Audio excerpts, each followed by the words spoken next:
Friends, welcome back. तो friends, अभी का वीडियो है, इस देश ने लगाया भारत विरोधी प्रदर्शनों पर बैन, चीन में हड़कंप, इंडिया आउट कैंपेन, ओ मालदीव्स।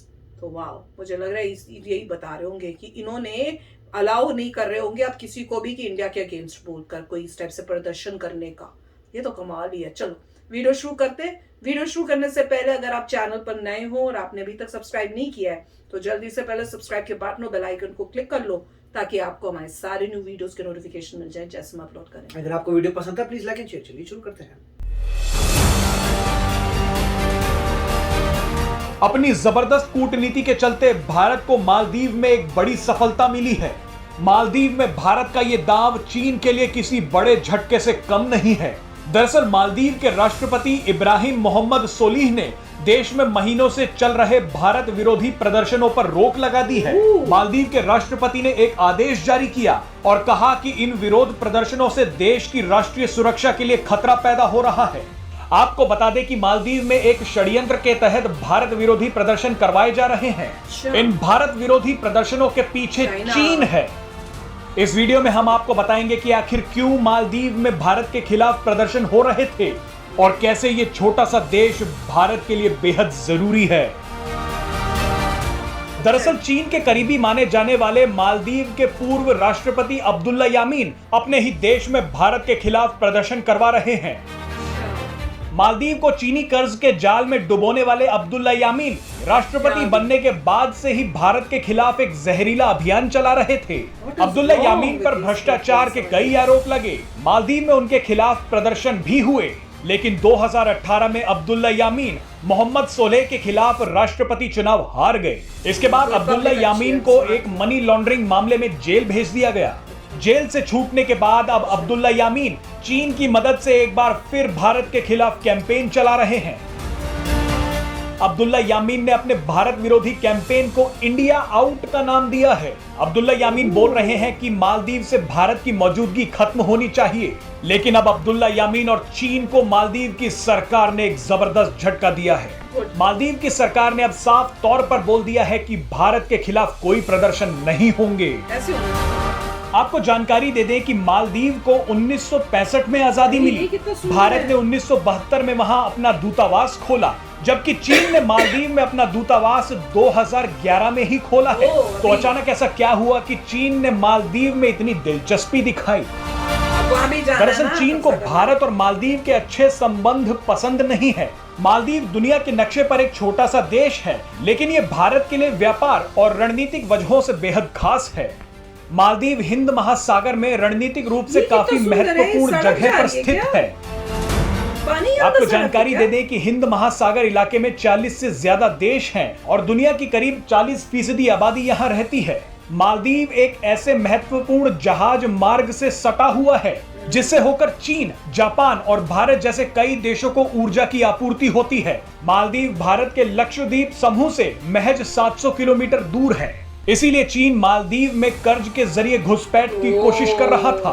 चीन की कोशिश रही है कि मालदीव में वो अपनी मौजूदगी बढ़ाकर दुनिया के सबसे महत्वपूर्ण व्यापार रूट पर दबदबा बना सके और भारत पर दबाव भी। लेकिन अब भारत की कूटनीति के चलते मालदीव ने चीन को जोरदार झटका दिया है। तो फ्रेंड्स, व्हाट अ न्यूज। अच्छा, ये चाइना जो है ना, ये हर जगह जाके प्रॉब्लम्स क्रिएट कर रहा है और मेरे को यही दिख रहा है कि जहां पे पॉलिटिशियंस जो हैं वो करप्ट हैं, वो प्लेसेस को वो जान के पता करके वहां पे जाके पैसों का लालच देके उनको कर्जों के अंदर जो है दबा के रखने की वो चाल चल रहा है। तो वही दिखा, श्रीलंका में दिख रहा है, पाकिस्तान में दिख रहा है, नेपाल में दिख रहा है कि पहले जो थे उनके साथ भी यही किया गया, तब वो ये कर रहे थे। अब यहाँ पे भी जो कह रहे हैं कि पुराने जो थे पहले वाले वो करप्ट थे, वो यही कर रहे थे। तो ही जहां जहां पे पॉलिटिशियंस गलत चुन लिए कंट्री ने, उन कंट्रीज का जो हाल है वो बहुत बुरा हो रहा है, क्योंकि वो कंट्री का सोचने की जगह अपनी जेबें भरने में रेडी हो रहे हैं और कंट्री को वो डुबा रहे हैं। पर फॉर्चुनेटली जो अब नेक्स्ट है, पब्लिक स्मार्ट थी यहाँ की, इसलिए उन्होंने अब जो नेक्स्ट चुने हैं उन्होंने क्या किया, जब उन्होंने दिखा है ये क्या चाल चल रहे हैं वो ऑपोजिशन वाले कि भैया क्या आउट, इंडिया आउट इस नाम से देखो तो सही, तो उस टाइप से कर रहे हैं वो, तो उससे साफ पता चलता है कि ये इनको क्यों कर रहे हैं। फंडिंग जो आ रही है वो चाइना से आ रही है, तो वही बात है। तो उन्होंने कहा है कि इलीगल माना जाएगा, आप कर ही नहीं सकते इस टाइप के। वेरी गुड, ऐसे लोगों को कंट्रोल करना ये बहुत इंपॉर्टेंट है। और ये सब हमारे जो है मिनिस्टर्स, फॉरेन मिनिस्टर और ये सब जो गए हैं वहां बातचीत करके इस टाइप से जो किया होगा उसका ये रिजल्ट होगा। तो दिस इज फैंटास्टिक। इंडिया को बहुत ही प्रोएक्टिव रहना पड़ेगा। जैसे चाइना का कोई ऐसा काम करे उससे पहले इंडिया को वहां पे पहले ही कुछ कर देना चाहिए कि चाइना का आइडिया जो है वहां तक काम करना ही पहुंचे ही ना। मैं तो ये कह रही हूँ इससे पहले कि वो करे, जैसे यहाँ पे इतना कुछ कर चुके हैं। राइट, जहां तक मैंने लास्ट टाइम देखा था मेरे ख्याल से इंडियन ओरिजिन के काफी लोग हैं मालदीव्स में। और दूसरी बात यह है कि जहाँ भी जितनी भी छोटी छोटी ये आइलैंड कंट्रीज हैं, छोटी कंट्री है, वहाँ पे वो हैं, इंडिया का इन्फ्लुएंस तो है क्योंकि इंडियन ओरिजिन के काफ़ी लोग हैं। और जब भी, और डेमोक्रेसी है इनकी, तो जो भी पावर में आता है उसके ऑपोजिशन जो होता है वो देखता है अच्छा ये जो मेन बंदे हैं इनकी बहुत सी दोस्ती इंडिया में, तो मैं ऑपोजिशन में हूँ तो मैं इंडिया से तो अब कर नहीं सकता दोस्ती, तो क्या करूँ, चाइना से कर लेता हूँ। हर जगह यही हो रहा है कि आपकी एक पार्टी जो सदियों से चली आ रही है, जो आप कह सकते हैं थोड़ा लिंक है इंडिया से, वो इंडिया के साथ है, अच्छा काम चल रहा है। ऑपोजिशन वालों को उसी बात की तकलीफ होती है, वो इमीडिएटली चाइना को कॉन्टैक्ट करते हैं, फिर चाइना का इन्फ्लुएंस इंक्रीज करते हैं। जब वो खुद पावर में आते हैं तो वो चाइना से लेते जाते हैं, उधार लेते जाते हैं, ये करते, बाद में जब डूबने वाले होते हैं तो वापस इंडिया आती है। हर जगह ऐसा ही ट्रेंड नजर आ रहा है। अब यह है कि इंडिया को प्रोएक्टिवली देखना पड़ेगा कि जो इस टाइप के लोग हैं कभी पावर में आ ही ना पाए, और जो मेन है गवर्नमेंट जो आप इंडिया के साथ है वही रहे और अच्छाई होती रहे। लोगों को नजर आना चाहिए, जैसे अफगानिस्तान के लोगों को नजर आता है अच्छाई, वैसे यहाँ पर भी लोगों को नजर आना चाहिए। देखो भाई ये चाइना ने पैसा दिया, क्या दिया, कि यहाँ पे ये देखो ये इंडिया ने डोनेट किया है, ये हमारे हॉस्पिटल्स हैं, ये इतनी सारी चीज़ें हमारी इंडिया ने दिया है, बिना किसी पैसे के अपने गुडविल के बनाते ये सब बना दिया। यार इंडिया दूसरों के लिए अपनी कंट्री, और दूसरा ये भी होगा कि आप काफ़ी सारे, आप ये कह सकते हैं कि जितने भी मालदीव्स के लोग हैं उनको बिना किसी मतलब ज़बरदस्त आपको वीज़ा नहीं चाहिए, ऐसा कोई प्रोग्राम होना चाहिए कि आप इंडिया आ सकते हैं, इंडियन यूनिवर्सिटीज़ में पढ़ सकते हैं, फिर वापस जा सकते हैं। जितने मालदीव्स के लोग इंडिया में ज़्यादा आएंगे उनको सिमिलैरिटी नज़र आएगी, तो फिर वो वही सोचेंगे यार हम चाइना में जाते हैं हमें कुछ सिमिलर नज़र नहीं आता, इंडिया जाते हैं तो अपने जैसी कंट्री लगती है, तो हम बेसिकली यही हमारा मेन है।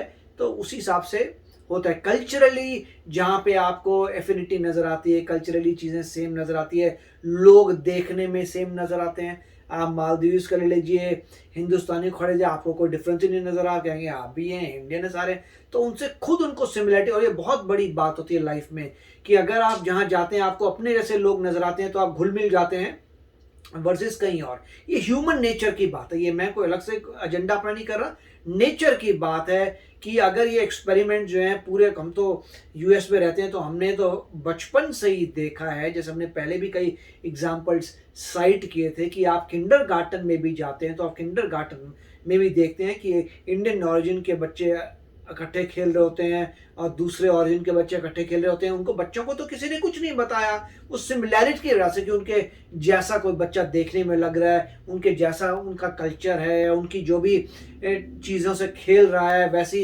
एक्साइटमेंट क्या, तो कोई कॉमनैलिटी है, बच्चों को ही नज़र आ जाता है। आप भी वंडर करते हैं कि इतने छोटे बच्चे को जो मतलब दूसरा है अपने सिमिलर बैकग्राउंड का ही बच्चा क्यों मतलब उससे कंफर्टेबल ज़्यादा क्यों है, होना नहीं चाहिए, बट ये ह्यूमन बीइंग का नेचर होता है।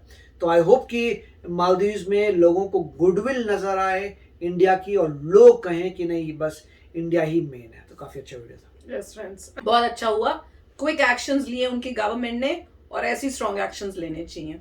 तो चलो चलते हैं, मिलेंगे नेक्स्ट वीडियो में बहुत ही जल्द। Till then take care and bye bye. तो अगर आप मेरे इस चैनल पे नए हो तो जल्दी से सब्सक्राइब के बटन को हिट करो और बेल आइकन को क्लिक करो ताकि आपको मेरा जब नया वीडियो मैं लगाऊं आपको उसके बारे में जल्दी से पता चल जाए।